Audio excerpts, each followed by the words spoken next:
Et oui, les fichiers Epstein continuent de faire couler beaucoup d'encre et on se rend compte finalement que beaucoup de noms de personnes controversées liées à l'univers de Michael Jackson y figurent. Alors je commençais avec Tommy Mottola, qui comme vous le savez est l'ancien président de Sony Music et aussi l'ancien mari de Mariah Carey. Le Mottola était surtout en guerre contre Michael Jackson au moment où celui-ci voulait quitter Sony avec ses parts de Sony ATV. Le nom de Mottola apparaît près de 681 fois dans les dossiers Epstein. On comprend que Mottola était un peu inquiet des avancées faites par un avocat qui défendait les victimes de Epstein.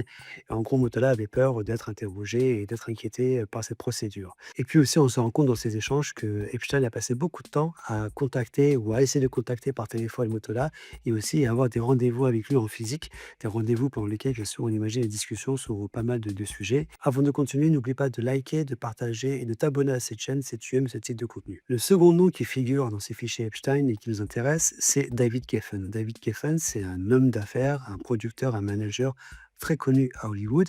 Il faut savoir que dans DreamWorks SKG, le G c'est Geffen, SK c'est Spielberg et Katzenberg. Donc tous les trois ont créé DreamWorks un peu dans le dos de Michael qui au départ devait faire partie de l'aventure.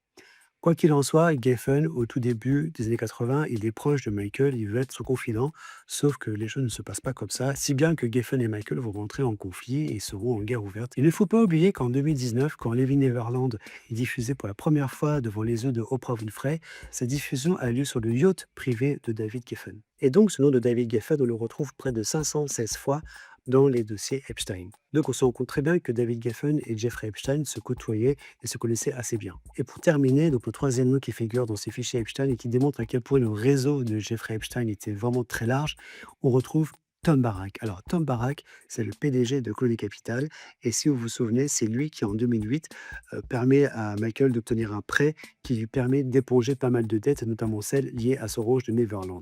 Et en fait, Tom Barak, il fait ce prêt à Michael, mais il a aussi une idée derrière la tête. Il lui dit: «Écoute Michael, maintenant il faut que tu me rembourses cet argent, donc tu vas devoir faire quelque chose». Et ce quelque chose, ce sont les fameux concerts à This Is It avec la bande de AEG.